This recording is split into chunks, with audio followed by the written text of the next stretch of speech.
ಎರಡನೇದು, ಯಾರೋ ಒಬ್ರು ನಟ ಟ್ವೀಟ್ ಮಾಡಿಬಿಟ್ರು, ಹಿಂದಿ ಅವಾರ್ಡ್ಗಳು ಕೊಟ್ರೆ ಓಡೋಗಿ ತಗೊಂಡ್ಬಿಡ್ತಾರೆ, ಟ್ವೀಟ್ ಅಲ್ಲಿ ತಿರಸ್ಕಾರ ಮಾಡಿಬಿಟ್ರು, ಹಿಂದಿ ಅವಾರ್ಡ್ಗಳಾದ್ರೆ ತಗೋತಾರೆ ಅಂತ ಮಾತಾಡಿದ್ರಿ.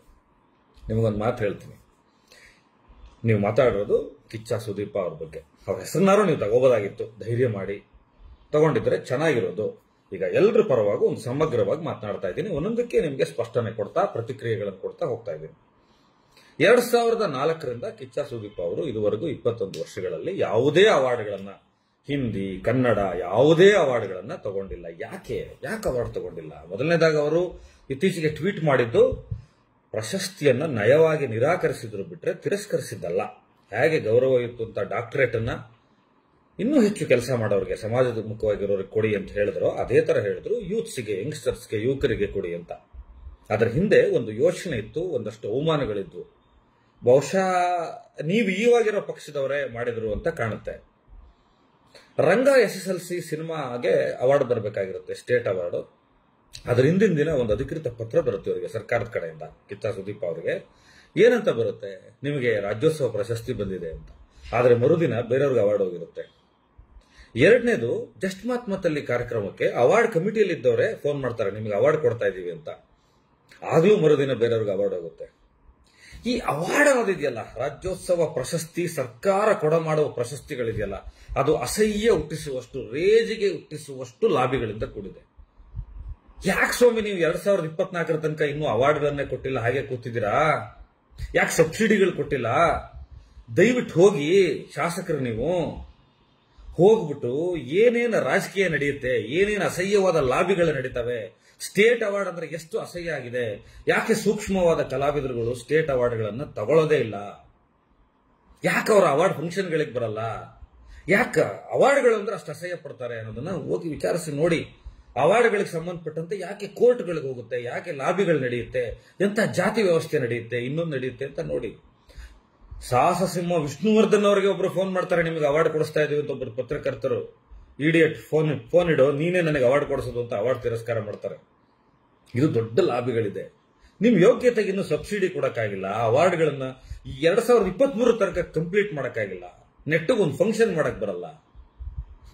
2 ವರ್ಷದಿಂದ ನೀವು ಫಿಲ್ಮ್ ಫೆಸ್ಟಿವಲ್ ಬಗ್ಗೆ ಆಮೇಲೆ ಬರ್ತೀನಿ, GKVK ಸಭಾಂಗಣದಲ್ಲಿ ಮಾಡಿದ್ರಿ, ಇನ್ನೆಲ್ಲ RT ನಗರದಲ್ಲಿ ಮಾಡಿದ್ರಿ, ಭದ್ರಾವತಿ ಲೋಕನಾಥ್ ಅವ್ರ ರಸಮಂಜರಿ ಕಾರ್ಯಕ್ರಮ ಇದಕ್ಕಿಂತ ತುಂಬಾ ಚೆನ್ನಾಗಿರುತ್ತೆ, ಅಷ್ಟು ಕೆಡದಾಗ ಕಾರ್ಯಕ್ರಮ ಮಾಡಿದ್ರಿ. ನಿಮ್ಮ ಫಂಡ್ ಎಷ್ಟು ಮಿಸ್ಯೂಸ್ ಆಗುತ್ತೆ ಇದೆಲ್ಲ ನಿಮಗೆ ಗೊತ್ತೇ ಇಲ್ಲ. ನೀವು ಸುಮ್ಮನೆ ಮಾತಾಡ್ತಾ ಇದ್ದೀರಾ ಹಿಟ್ಲರ್ಗಳ ತರ.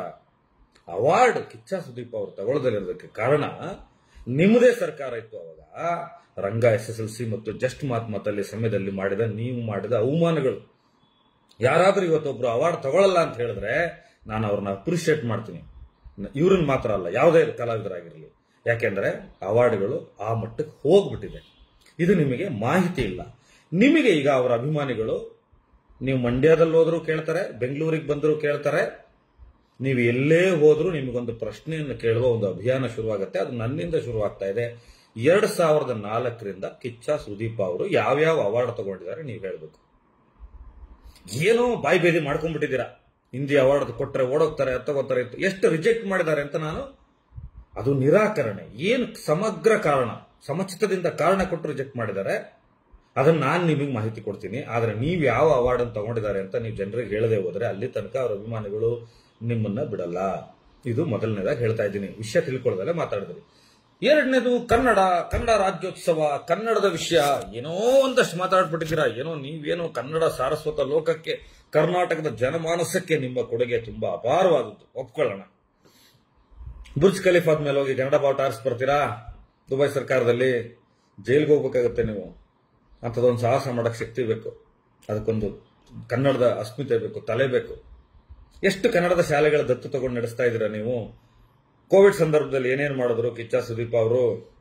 ಇದೆಲ್ಲದರ ಆಚೆಗೆ ಸಾಹಿತ್ಯ ಲೋಕವು ತುಂಬಾ ಮುಖ್ಯ, ರಂಗಭೂಮಿಯು ತುಂಬಾ ಮುಖ್ಯ, ಸಿನಿಮಾ ಕ್ಷೇತ್ರವು ತುಂಬಾ ಮುಖ್ಯ, ಹಾಗೆ ರಾಜಕಾರಣವೂ ತುಂಬಾ ಮುಖ್ಯ. ಯಾಕಂದ್ರೆ ನೀವು ಆಡಳಿತದಲ್ಲಿ ಇರ್ತೀರ, ಅಧಿಕಾರದಲ್ಲಿ ಇರ್ತೀರ. ಅಷ್ಟು ಬಿಟ್ರೆ ಈ ಜಗತ್ತಿನ ಪ್ರತಿಯೊಂದು ವಿಭಾಗವೂ ಅವ್ರವ್ರಿಗೆ ಮುಖ್ಯ ಆಗಿರುತ್ತೆ. ಹೀಗೆಳಿಬಾರ್ದು. ಅವರು ನೀವೇನೋ ನಿಮ್ಮನೆ ಆಳುಗಳೆಲ್ಲ ಇವರೆಲ್ಲ. ನೀವು ವಿಧಾನಸೌಧದ ಮೆಟ್ಲ ಮೇಲೆ ಕಾರ್ಯಕ್ರಮ ಮಾಡೋರು ಅಂದ ತಕ್ಷಣ ಓಡ್ ಬರ್ಬೇಕಾಗಿಲ್ಲ. ಅದನ್ನ ಆಮೇಲೆ ವಿಷಯಕ್ಕೆ ಬರ್ತೀನಿ. ಸಾಧುಕೋ ಕೆಲವರು ತಪ್ಪಿದೆ ಇಲ್ಲಿ. ಪಾಪ ನಿಮ್ಗಳಿಗೆ ಮಾಹಿತಿ ಇಲ್ಲ, ಹಿಟ್ಲರ್ಗಳ ತರ ಆಡ್ತಾ ಇದ್ದೀರಾ. ಮೊದಲು ಯಾವೊಬ್ಬ ಮನುಷ್ಯ ಕನ್ನಡಕ್ಕೆ ಏನಾಗಿದೆ, ಹಿಂದಿ ರಾಷ್ಟ್ರ ಭಾಷೆ ಅಂತ ಅಜಯ್ ದೇವಗನ್ ಹೇಳಿದಾಗ ಇದೀ ಹಿಂದಿ ಸಂಸ್ಕೃತಿನ, ಹಿಂದಿ ಕಲ್ಚರ್ನ, ಹಿಂದಿ ಸಿನಿಮಾ ಲ್ಯಾಂಡ್ ನ ಎದುರಾಕೊಂಡು ಯಾರು ಮಾತಾಡಿದ್ರು? ಎಲ್ಲಿದ್ರಿ ನೀವು ಅವಾಗ?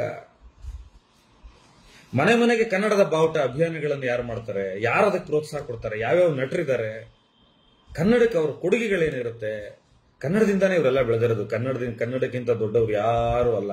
ಆದ್ರೆ ಮಾತನಾಡುವಾಗ ನಿಮಗೊಂದು ಯೋಗ್ಯತೆ ಇರಬೇಕು, ನಿಮಗೊಂದು ಮನ್ನಣೆ ಇರಬೇಕು, ನಿಮಗೊಂದಷ್ಟು ಮಾಹಿತಿ ಇರಬೇಕು. ನೀವು ಚಾನಲ್ ನಡೆಸ್ತಾ ಇದ್ರೆ ನಿಮ್ಮ ಚಾನಲ್ನ ಕಟ್ಟ ಕಡೆಯ ವರದಿಗಾರನ್ ಕೇಳಿದ್ರು ಒಂದಷ್ಟು ಮಾಹಿತಿ ಕೊಟ್ಟಿರೋನು. Don't copy Ambareesh. ಮಂಡ್ಯದಿಂದ ಬಂದಿದ್ದೀರಾ ಅಂದ ತಕ್ಷಣ ಆ ರಾಜಕಾರಣ ನಿಮ್ ಕೈಲಿ ಮಾಡಕ್ಕಾಗಲ್ಲ. ಸ್ವಲ್ಪ ಗಮನ ಇಟ್ಕೊಂಡು ಮಾತನಾಡ್ಬೇಕು ನೀವು. ನ್ಯೂಸ್ ಫಸ್ಟ್, ನಿರ್ಭೀತಿಯಿಂದ ನಿಮ್ಮ ಪರವಾಗಿ.